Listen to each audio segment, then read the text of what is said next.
Hello everyone, कैसे हैं आप सब। एक बार पुनः शिव कोचिंग क्लासेस पर स्वागत है। उम्मीद करता हूं आप सब अच्छे होंगे, मस्त होंगे, बेहतर होंगे और आप सभी की पढ़ाई बेहतर चल रही होगी। फिर बच्चों यदि क्लास 12 हम केमिस्ट्री में बात करें तो चैप्टर नंबर 6 चल रहा है। इसके जस्ट पहले हेलो एल्केन बनाने की संपूर्ण विधि हमने एक लेक्चर में करा दिया था। उम्मीद करता हूं आप लोग देख लिए होंगे। आज बात करेंगे इसके CX बंध की प्रकृति, यानी जो हाइड्रोजन परमाणु कार्बन से जुड़ा रहता है इसकी बंध प्रकृति कैसी होती है। और दूसरी बात बच्चों, इसमें हम बात करेंगे आज के लेक्चर में कि हेलो एल्केन में भौतिक गुण है ना, कौन कौन से आपको पढ़ना है, यहां से कैसे क्वेश्चन पूछे जाते हैं, इस पर हम विचार करेंगे। देखिए इस वर्ष टोटल एनसीईआरटी के अकॉर्डिंग आपको क्लास प्रोवाइड कराते हैं। टोटल एनसीईआरटी के अकॉर्डिंग जो टॉपिक एनसीईआरटी में उसी को हम पढ़ाते हैं। चलिए शुरू करते हैं। वैसे हेलो एल्केन के बारे में तो आप सबको पता है कि हेलो एल्केन होता है कैसे। हेलो एल्केन होता है, देखना बच्चों, जो हेलो एल्केन होता है वो दो चीजों से मिलकर बना होता है। एक तो होता है आपका एल्केन, ठीक है बच्चों, एल्केन, ठीक है, और एल्केन के साथ जो होता है हाइड्रोजन परमाणु होता है। क्या होता है? हाइड्रोजन परमाणु। समझने की कोशिश करिएगा। हाइड्रोजन परमाणु का मतलब होता है बच्चों एक्स। हाइड्रोजन परमाणु का मतलब एक्स। एक्स का मतलब होता है फ्लोरीन, क्लोरीन, ब्रोमीन, आयोडीन। ये आपके पास हाइड्रोजन परमाणु, ठीक है। अब ये सभी के सभी हाइड्रोजन परमाणु जो बच्चों ये ऋण विद्युतीय है, ठीक है, ये ऋण विद्युतीय है, ध्यान रखना, ये ऋण विद्युतीय है। क्या बच्चों? ये ऋण विद्युतीय है, ठीक। ऐसा क्यों हम बोलते हैं? क्योंकि बच्चों ऋण विद्युतता किसे कहते हैं? साझे के इलेक्ट्रॉन को अपनी ओर आकर्षित करने की क्षमता ऋण विद्युतता कहलाती है। तो इनमें बच्चों साझे के इलेक्ट्रॉन को अपनी ओर आकर्षित करने की क्षमता बहुत ज्यादा होती है। क्यों? क्योंकि जैसे फ्लोरीन की बात करते हैं तो फ्लोरीन का इलेक्ट्रॉनिक विन्यास 2 फिर 7 हो जाएगा। जैसे बच्चों आप क्लोरीन की बात करोगे तो 2, 8, 7 हो जाएगा। यानी बाह्यतम कोश में 7 इलेक्ट्रॉन है और अष्टक पूरा करने के लिए 1 इलेक्ट्रॉन की आवश्यकता होती है। तो ये जो 7 इलेक्ट्रॉन है 1 इलेक्ट्रॉन को आसानी से खींच लेते हैं। तो इनकी ऋण विद्युतता बहुत उच्च होती है, ठीक है, क्लियर। अब यदि हम एल्केन की बात करें बच्चों तो एल्केन का फार्मूला होता है CnH2n+2, ठीक है, ये एल्केन है। अच्छा, एल्केन जब हाइड्रोजन परमाणु जुड़ता है, जैसे मैं बात करता हूं मेथेन, क्या बच्चों? मेथेन। मेथेन का सूत्र बताओ। मेथेन का होता है CH4 सर। जब हाइड्रोजन परमाणु से जुड़ेगा तो एक H निकल जाएगा, CH3X हो गया। यानी X जो है किससे जुड़ा हुआ है? कार्बन से जुड़ा हुआ है। तो कार्बन जो होता है बच्चों धनात्मक प्रवृत्ति का होता है। कैसा? धनात्मक प्रवृत्ति का होता है, क्योंकि ये इलेक्ट्रॉन देने में माहिर रहता है। और जो बच्चों आपका हाइड्रोजन परमाणु है ये ऋणात्मक प्रवृत्ति का होता है।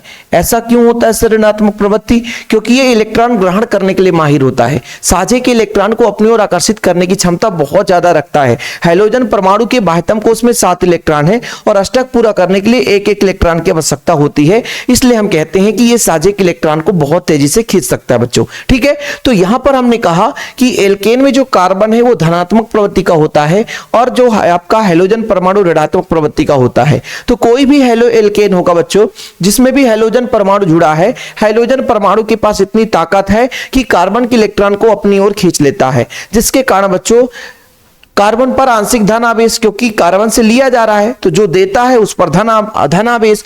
और बच्चों हाइड्रोजन परमाणु जो कि इलेक्ट्रॉन खींच रहा होता है, इलेक्ट्रॉन को ले रहा होता है, उस पर आंशिक ऋण आवेश आएगा। कोई भी परमाणु होगा आंशिक ऋण या धन आवेश कब आता है? जब वो इलेक्ट्रॉन को ग्रहण करता है तो आंशिक ऋण आवेशित हो जाता है और जो इलेक्ट्रॉन को देता है वो आंशिक धन आवेशित हो जाता है। अच्छा, ये ऋणात्मक प्रवृत्ति है। और ये बच्चों धनात्मक प्रवृत्ति का मतलब द्विध्रुव इसमें उत्पन्न हो सकते हैं। जब हाइड्रोजन परमाणु इसके इलेक्ट्रॉन को अपनी ओर खींचेगा तो हाइड्रोजन पर आंशिक ऋण आवेश और कार्बन पर आंशिक धनावेश आ जाएगा। तो बच्चों इनके बीच द्विध्रुव आकर्षण बल लगेगा। एक प्रकार से प्रबल आकर्षण बल लगता है, जिसे हम आयनिक आकर्षण बल भी कहते हैं। आप लोगों को पता है कि यदि प्लस और माइनस है तो कूलाम आकर्षण बल भी होता है। तो जब द्विध्रुव आकर्षण बल है, कहने का मतलब बच्चों यदि 2 ध्रुव है और इनके बीच आकर्षण बल कार्य करता है जो कि प्रबल होता है, इस कारण से इनके बीच जो बंध है बहुत ही प्रबल होता है, ठीक है बच्चों। थोड़ा थोड़ा चीज हम जो आपको समझा रहे हैं ये फैक्ट की चीजें हैं और यही फैक्ट चीज भौतिक गुण में भी काम आएगा। इतना क्लियर, किसी बच्चे को यहां तक कोई प्रॉब्लम नहीं होगी कि भाई जो हाइड्रोजन परमाणु है वो एल्केन से जुड़ता है। एल्केन मतलब एल्केन के कार्बन से जुड़ता है। तो हाइड्रोजन परमाणु की ऋण विद्युतता उच्च होती है, यानी साझे के इलेक्ट्रॉन को अपनी ओर खींचने की क्षमता बहुत अधिक होती है। तो ये कार्बन के इलेक्ट्रॉन को अपनी ओर खींचेगा और जो इलेक्ट्रॉन को खींचेगा उस पर आंशिक ऋण आवेश आ जाएगा और जो इलेक्ट्रॉन को त्याग देगा वो उस पर आंशिक धन आवेश हो जाएगा। ठीक है बच्चों, तो इस तरीके से इनमें द्विध्रुव उत्पन्न हो जाता है और कहा जाता है कि हैलो एल्केन में जो कार्बन और हैलोजन परमाणु है उसके बंध की जो प्रकृति है वो द्विध्रुव होती है बच्चों। कैसे? ध्रुवीय होती है। ठीक है, कैसे होती है? ध्रुवीय होती है। देखना थोड़ा सा देखिएगा, हैलोजन CX बंध के हैलोजन परमाणु की अपेक्षा अधिक ऋण विद्युती होता है। ये मैंने सबसे पहले फर्स्ट प्रियोरिटी में आपको बता दिया था। क्या बताया था बच्चों कि हैलो एल्केन में जो CX बंध में हाइड्रोजन परमाणु कार्बन की अपेक्षा अधिक विद्युत ऋणी होता है, यानी विद्युत ऋणात्मकता या ऋण विद्युतता बहुत उच्च होती है। अच्छा, फलतः कार्बन हाइड्रोजन के बीच साझे का इलेक्ट्रॉन युग्म हाइड्रोजन की ओर आकर्षित रहता है, यानी हाइड्रोजन परमाणु एकदम खींचा हुआ रहता है ना, जिसके कारण बच्चों देखो परिणाम स्वरूप हाइड्रोजन परमाणु पर आंशिक ऋणावेश और कार्बन परमाणु पर आंशिक धनावेश आ जाता है ना। हैलो एल्केन में इस ध्रुवीय बंध के कारण द्विध्रुव आघूर्ण का मान 2.05 से 0.5 या 2 से 1.5D के मध्य होता है बच्चों। ये पॉइंट है, यहाँ पे याद रखिएगा। थोड़ा सा मैं क्लियर कर देता हूँ, ये पॉइंट होना चाहिए, दशमलव होना चाहिए। यहाँ पे दशमलव न लग करके थोड़ा सा डैश लग गया, ये दशमलव है बच्चों। 2.05D से 2.15 के बीच होता है, द्विध्रुव गुण होता है। ठीक है, इस ध्रुवीय गुण के कारण अत्यधिक क्रियाशील भी होते हैं, किसी से आसानी से सक्रिय हो जाते हैं, क्रियाशील हो जाते हैं। क्यों? क्योंकि आसानी से, भाई मैंने क्या बोला कि कार्बन है पहले बच्चों, कार्बन के पास आपको पता है 3 बंध और होंगे और यहाँ पे हाइड्रोजन परमाणु है। जब ये बच्चों हाइड्रोजन परमाणु कार्बन को अपनी ओर खींचेगा, कार्बन के इलेक्ट्रॉन को अपनी ओर खींचेगा, तो इस पर आंशिक ऋण आवेश उत्पन्न हो जाएगा और कार्बन पर आंशिक धन आवेश उत्पन्न हो जाता है। ये आपका ध्रुवीय प्रकृति के बारे में आप लोगों ने समझा और इसी तरीके से आपको एग्जाम में लिखना है। यदि एग्जाम में पूछ दिया कि हैलो एल्केन की CX बंध की प्रकृति को समझाओ, तो आप लोग इसी तरीके से लिखोगे कि हैलो एल्केन में CX बंध में बच्चों जो हाइड्रोजन परमाणु होता है कार्बन की अपेक्षा ज्यादा प्रबल ऋण विद्युती होता है। ज्यादा प्रबल ऋण विद्युती होने के कारण बच्चों कार्बन जो है हाइड्रोजन परमाणु से खिंचा हुआ महसूस करता है, अर्थात जो है हाइड्रोजन परमाणु कार्बन के इलेक्ट्रॉन को अपनी ओर आकर्षित करता है। इसी कारण से परिणाम स्वरूप हाइड्रोजन परमाणु पर आंशिक ऋणावेश आ जाता है और कार्बन परमाणु पर आंशिक धनावेश उत्पन्न हो जाता है बच्चों। ठीक है, इतना आप लोग लिख लोगे, इसी कारण ये अत्यधिक क्रियाशील होता है। अच्छा, कुछ चीजें और भी आपके बुक में रहता है कि मान लीजिए आपका एल्किल हैलाइड है और एल्किल हैलाइड में बच्चों सबसे प्रबल कौन होगा, यानी ध्रुवीय प्रकृति की क्रियाशीलता आधार पर सबसे ज्यादा किस आधार पर होगा बच्चों, सबसे ज्यादा सक्रिय कौन होगा? आप ही बताओ सबसे ज्यादा सक्रिय कौन होगा। देखना बच्चों, जैसे फ्लोरीन है, क्लोरीन है, ब्रोमीन है, आयोडीन है, मान लो ये 4 है, तो ज्यादा सक्रिय कौन सा होगा? जैसे एल्किल आयोडाइड है, एल्किल ब्रोमाइड है, एल्किल फ्लोराइड है या एल्किल क्लोराइड है बच्चों, तो इसमें ज्यादा सक्रियता किस समूह से होगा, किसके कारण होगा बच्चों? बताओ आप लोग, सिंपल तरीके से बताना। तो एक चीज आपको पता है थोड़ा सा कि जिसका बंध जितना दुर्बल होगा, जिसका बंध जितना दुर्बल होगा उसकी क्रियाशीलता उतनी अधिक होगी। मैं आपको थोड़ा सा बेसिक में बता देता हूं। कैसे बताओगे सर बेसिक में? बेसिक में ये बताऊंगा कि कैसे बंध दुर्बल होता है। इसको आपको लिखना है, इसको मैं नहीं मिटा रहा हूं, ये पॉइंट में, इसे आप लोग याद रखना बच्चों, ये पॉइंट में, किसमें है? पॉइंट में। देखना थोड़ा सा मैं आपको बताता हूं, जैसे RX है बच्चों, ये मान लीजिए हैलो एल्केन है। क्या है? हैलो एल्केन है। ठीक है, अब इसी R के साथ F जुड़ गया तो आपका बच्चों फ्लोराइड हो गया, एल्किल फ्लोराइड, एल्किल क्लोराइड और एल्किल आयोडाइड। अभी इतना समझो, एल्किल ब्रोमाइड भी है, यहां पे मान लीजिए एल्किल ब्रोमाइड भी है, एल्किल ब्रोमाइड भी है। अच्छा, यदि मैं बात करूं बच्चों कि ऊपर से नीचे चलने पर फ्लोरीन, क्लोरीन, ब्रोमीन और आयोडीन, ऊपर से नीचे चलने पर ये जो है, आप आयनन ऊर्जा की बात करो, चाहे इलेक्ट्रॉन बंधुता की बात करो, चाहे ऋण विद्युतता की बात करो, ये कम होता जाता है।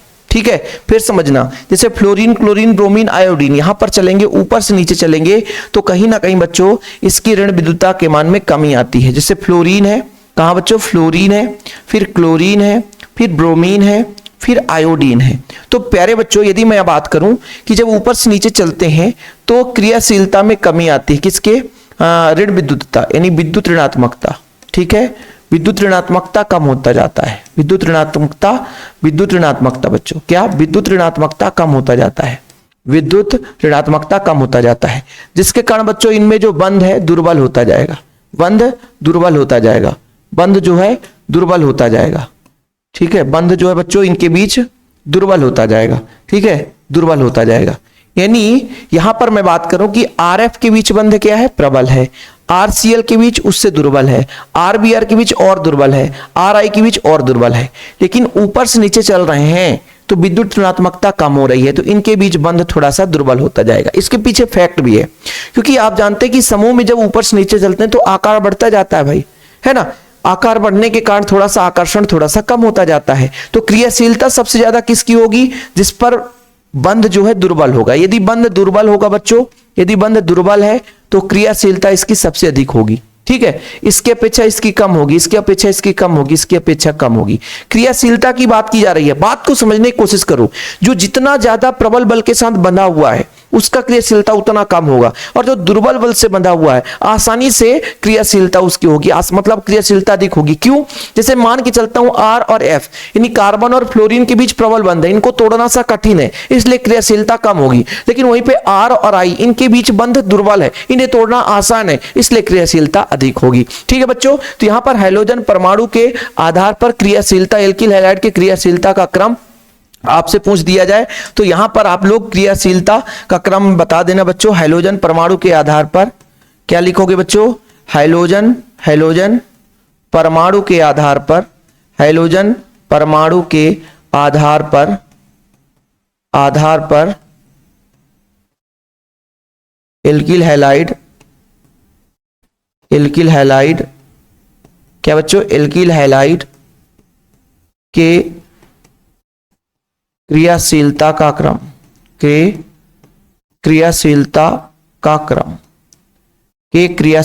क्रम बोलो सर, बड़ा आसान है। आपने बोला कि RI का सबसे ज्यादा क्रियाशीलता होगा, फिर RBr ब्रोमीन, फिर बच्चों RCl, और सबसे कम क्रियाशील होगा RF। इसके पीछे रीजन है क्योंकि यहां पर बंध प्रबल है, कार्बन और फ्लोरीन के बीच बंध प्रबल है तो कम क्रियाशील होगा, क्योंकि बंध प्रबल है तो तोड़ना आसान नहीं है, तोड़ना कठिन है। लेकिन RI के बीच बंध उतना प्रबल नहीं है, इसलिए इसे तोड़ना आसान है बच्चों। जिसे तोड़ना आसान है उसकी क्रियाशीलता उतनी ही अधिक होती है। अब बताओ, यहां पे जो मैंने फैक्ट की बात करी बच्चों, तो चीजें क्लियर है, बात आसानी से आपको क्लियर हो जाएगा, है ना, परेशानी नहीं होनी चाहिए। ठीक है, स्थायित्व के बारे में बात करें बच्चों, तो स्थायित्व इसका उल्टा हो जाएगा। स्थायित्व के बारे में बात करें कि स्थायी ज्यादा कौन है ना, स्थायित्व के बारे में बात करें यहीं पे, तो स्थायित्व के बारे में आप लोग बता दोगे, स्थायित्व कौन, जो कम क्रियाशील होगा उतना ही ज्यादा स्थायी होगा। तो स्थायित्व के बारे में आप बता दोगे कि सर स्थायी, सबसे ज्यादा स्थायी कौन है, RF है, ये सबसे ज्यादा स्थायी है। इससे कम स्थायी RCl है, ठीक है, फिर इससे कम RBr है, फिर इससे कम RI है। ये चीज तो सबको पता है कि जो जितना ज्यादा क्रियाशील होगा उतना कम स्थायी होगा। तो भाई मैंने कहा RI सबसे ज्यादा क्रियाशील है, तो RI सबसे कम स्थायित्व को प्रदर्शित करता है।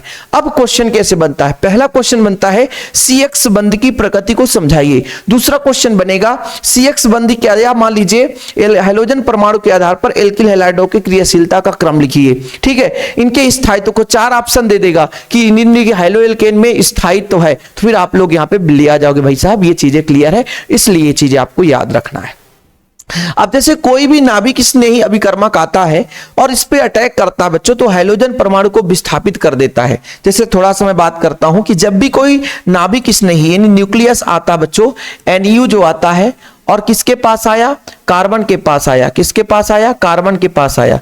कार्बन में कौन सा है ना, आंशिक कार्बन के पास है बच्चों, आंशिक आपका धनावेश है, और हैलोजन परमाणु के पास आंशिक ऋणावेश है।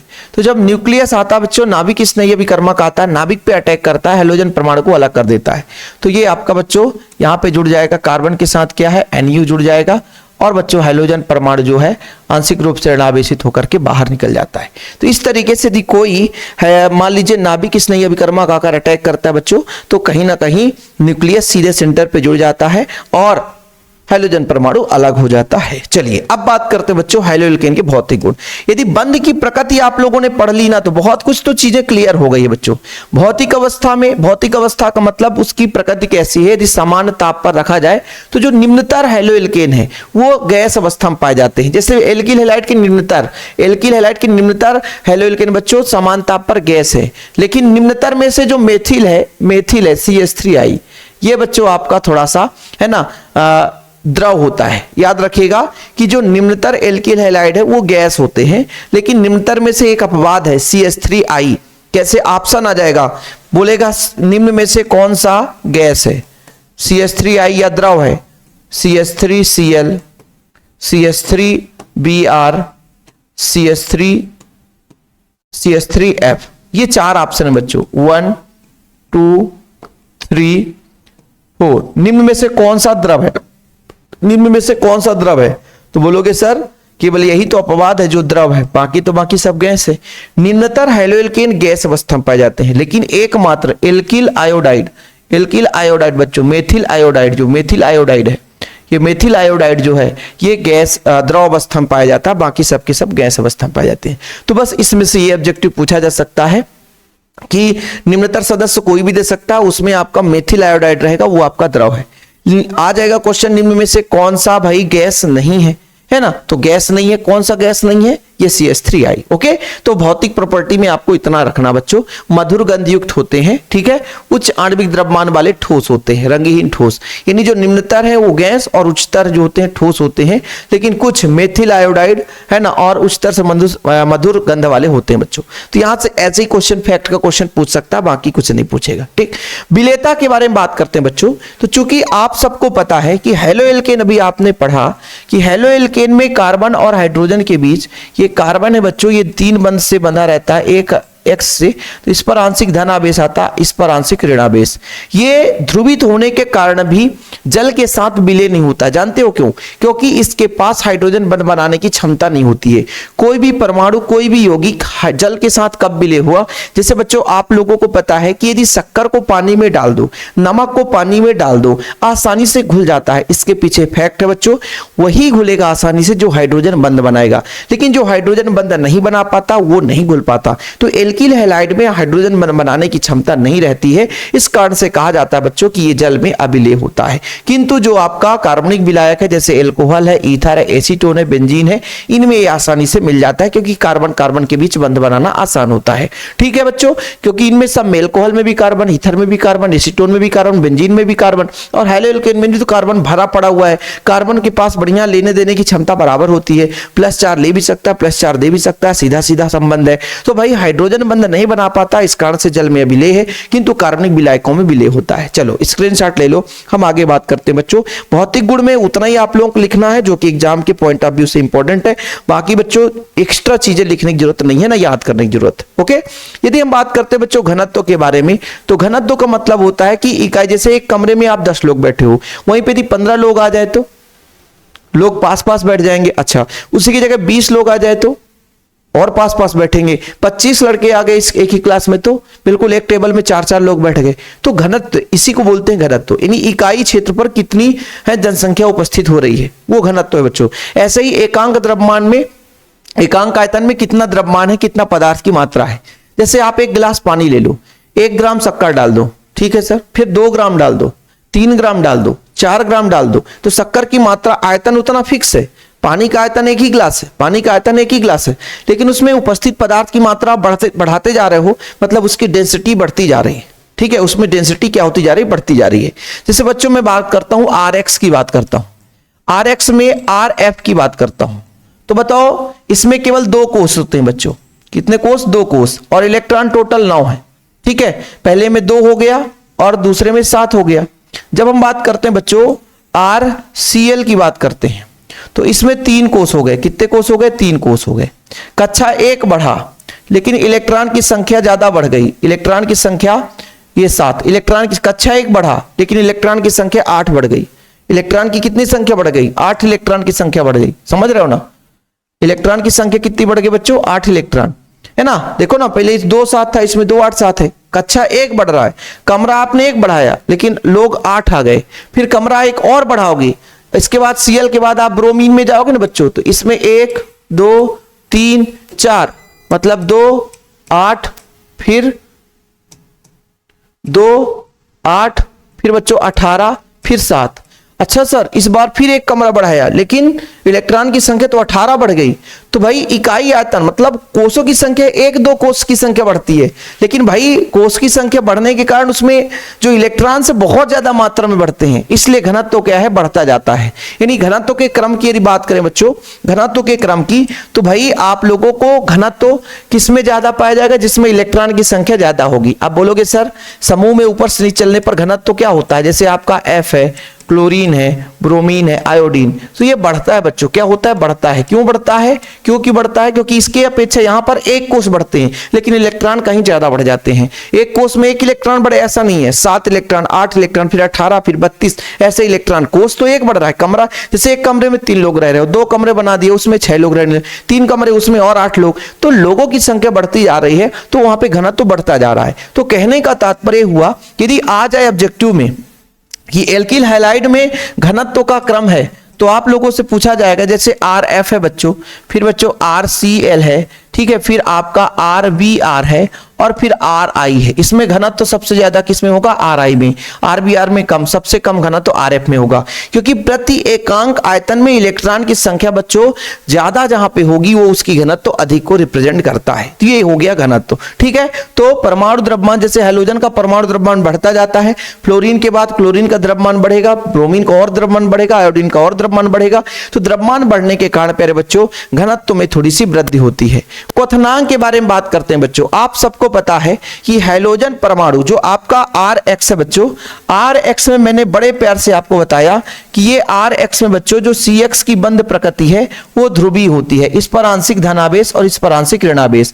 ऐसे ही हैलो एल्केन एक दूसरे से द्विध्रुव के कारण बिल्कुल प्रबल बल के साथ जुड़े रहते हैं। जैसे यहाँ पे एक और आ गया, मान लीजिए इस तरीके से कार्बन है, इस पर आंशिक धनावेश और इस पर आंशिक ऋणावेश आ गया बच्चों, हैलोजन पर आंशिक ऋणावेश। अब इनमें जो बंध बन जाएगा तो ये द्विध्रुव क्योंकि यहाँ प्लस और माइनस आपस में अटैच हो गया। जिस प्रकार से बच्चों आपको आयनिक आकर्षण बल एकदम प्रबल बल लगता है, ऐसे ही ये जो आपका हैलो एल्केन है इसमें द्विध्रुव के कारण, यानी द्विध्रुव बच्चों ध्रुवीय गुण है, ध्रुवीय के गुण के कारण इसमें जो बल लगता है द्विध्रुव आकर्षण बल लगता है। यहाँ पर आप देख सकते हो इस कारण से प्रबल है, और प्रबल होने के कारण बच्चों इनका जो क्वथनांक है थोड़ा सा उच्च होता है। क्या होता है, उच्च होता है। जैसे मान के चलता हूं कि यहाँ पे बच्चों यदि आपका CH3 है X यानी CH3Cl है मान लीजिए, और यहाँ पे CH4 है, तो एल्केन के अपेक्षा क्वथनांक किसकी अधिक होगी, जिसमें हैलोजन परमाणु है, जिसमें हैलोजन परमाणु है। क्यों, क्योंकि उसमें द्विध्रुव आकर्षण बल होगा जिसके कारण से वो है ना ज्यादा क्वथनांक रखते हैं बच्चों, ठीक है। बाकी गलनांक क्वथनांक आपको पता होगा। गलनांक क्वथनांक किसे कहते हैं, क्वथनांक का मतलब वह ताप जिस ताप पर कोई जो वस्तु है बच्चों वो गैस अवस्था में बदल जाए, यानी जिसका दाब वायुमंडलीय दाब के बराबर हो जाए, इस तरीके से। तो आप लोगों को थोड़ा सा याद रखना है, क्रम भी याद रखना है कि एल्किल आयोडाइड, एल्किल ब्रोमाइड और एल्किल फ्लोराइड, ये क्रम है बच्चों। सबसे ज्यादा जो क्वथनांक होगा एल्किल आयोडाइड का होगा, फिर ब्रोमाइड का होगा, फिर एल्किल जो आपका क्लोराइड है, फिर फ्लोराइड, ये क्रम है बच्चों, ठीक है। चलिए क्वथनांक हैलो एल्केन के क्वथनांक समान कार्बन परमाणु एल्केनों के क्वथनांक से अधिक होता है। जैसे मैं बोला बच्चों कार्बन समान है तो एल्केन के अपेक्षा इसका अधिक होगा। समान एल्किल समूह वाले एल्किल हैलाइडो क्वथनांक में उपस्थित हैलोजन परमाणु के आधार पर है। क्योंकि बच्चों एल्किल आयोडाइड का द्रव्यमान ज्यादा है इसलिए इसका क्वथनांक थोड़ा सा अधिक होगा। फिर ब्रोमाइड का क्वथनांक थोड़ा सा कम क्योंकि इसका द्रव्यमान और कम होगा। आप लोगों को मैंने शुरू में ही बता दिया, शुरू में क्या बताया था आप लोग, इसलिए भाई क्रम से दोनों लेक्चर एक साथ लाने का कारण यही है कि आप लोगों को भौतिक गुण रटना नहीं पड़ेगा, है ना। जैसे मैंने कहा बच्चों R आपका I है, इसके बीच बंध प्रबल है लेकिन द्रव्यमान की संख्या ज्यादा है, इस कारण से इसको यदि हम गलाएंगे तो भाई ज्यादा एनर्जी लगेगा। यदि वहीं पे RBr की बात करते हैं तो इसके अपेक्षा इसका द्रव्यमान कम है ना, थोड़ा सा कम यहाँ पे बच्चों क्वथनांक हो जाएगा। फिर आपका RCl है, ठीक है, इसका और द्रव्यमान कम है। सबसे कम द्रव्यमान तो RF का होता है क्योंकि भाई इसमें परमाणु क्रमांक आपका 9 ही है ना, 2 और 7, पहले कक्षा में 2 इलेक्ट्रॉन, दूसरे में 7 इलेक्ट्रॉन होते हैं। तो इस तरीके से बच्चों हम कह सकते हैं कि जिसका द्रव्यमान ज्यादा है उसका क्वथनांक थोड़ा सा अधिक होगा। एल्किल हैलाइडों के आणविक द्रव्यमान बढ़ने से क्वथनांक में वृद्धि होती है। जैसे बच्चों आपका R में यहाँ पे CH3 है और अगले में CH3 CH2 जुड़ गया तो जितने ज्यादा कार्बन की संख्या बढ़ती जाएगी तो बच्चों क्वथनांक भी बढ़ता जाता है। एल्किल हैलाइडों के क्वथनांक संगत एल्केनों के क्वथनांक से उच्च होते हैं। कारण यह है कि ध्रुवता के कारण एल्किल हैलाइड में अणुओं के मध्य द्विध्रुव आकर्षण बल कार्य करता है। मैंने आपको बता दिया कि जैसे मैंने प्यारे बच्चों कहा कि CH3Cl है और CH4 है, तो यहाँ पे जो क्वथनांक होगा वो हेलो एल्केन का ज्यादा होगा, एल्केन का कम होगा। क्यों? क्योंकि हेलो एल्केन में बच्चों ध्रुवीय गुण पाया जाता है, इस कारण से एक हेलो एल्केन दूसरे हेलो एल्केन से द्विध्रुव आकर्षण बल से बंधा रहता है। ठीक है। साथ में बच्चों यदि किसी बच्चे को नोट्स चाहिए तो नोट्स आप जरूर ले लें। कॉन्टैक्ट नंबर, अभी भी क्लास खत्म नहीं हुआ है, ये सारा चीज नोट्स में भी रहता है, तो 100 रुपए में नोट्स दिए जाते हैं। यदि कोई बच्चा चाहता है कि प्रॉपर नोट्स लेना है तो आप मुझसे कॉन्टेक्ट कर सकते हैं। समझ रहे हैं ना? ठीक बच्चों, तो यदि किसी बच्चे को नोट्स चाहिए तो नोट्स ले सकता है मात्र 100 रुपए में। कितने में? मात्र 100 रुपए में। 100 रुपए चार्ज है बच्चों, प्रॉपर रूप से नोट्स आपको ऑल चैप्टर में दिए जाते हैं। ठीक है, 100 रुपए चार्ज। ठीक है, 100 रुपए चार्ज है और आपको प्रॉपर नोट्स दिए जाते हैं। ओके, चलिए कॉन्टैक्ट नंबर 9685299149। चलिए यहां पर देखिए बच्चों, ज्वाला का रंग, यदि जिसको जलाते हैं तो ज्वाला के साथ जलता है। क्रियाशीलता मैंने आपको बहुत अच्छी तरीके से बता दिया कि बच्चों यदि हम बात करते हैं कि किसी भी एल्किल हैलाइड की क्रियाशीलता का क्रम, तो एल्किल हैलाइड में क्रियाशीलता का क्रम किसका रहता है बच्चों? जो जिसका बंध दुर्बल होगा वो ज्यादा सक्रिय होगा। जैसे मैंने कहा कि RI ये ज्यादा सक्रिय है किसके अपेक्षा? RBr के। इससे भी कम है RCl का, सबसे कम है RF का। क्यों RF का सबसे कम? क्यों? क्योंकि यहां बल जो है बच्चों इनके बीच दुर्बल नहीं प्रबल है। क्या है बच्चों? क्या है? प्रबल है। ये आपका RF है, इसके बीच जो बंध प्रबल है बच्चों, कैसा है? प्रबल है। इसके बीच जो बंध है, यहाँ पे प्रबल बंध है लगता है RF के बीच, और यहाँ पे दुर्बल बल है। क्या बच्चों? दुर्बल है। कैसा है? दुर्बल है। यहां पे आपका प्रबल है और यहां पे आपका दुर्बल है, याद रखिएगा। तो आप लोगों को जहां पे दुर्बल बल दिखेगा बच्चों, उसका कहीं ना कहीं क्रियाशीलता अधिक होती है। साथ में यदि एल्किल आयोडाइड भाई अत्यधिक क्रियाशील होता है, यदि प्रकाश में रख दिया जाए तो अपघटित होकर आयोडीन मुक्त करता है।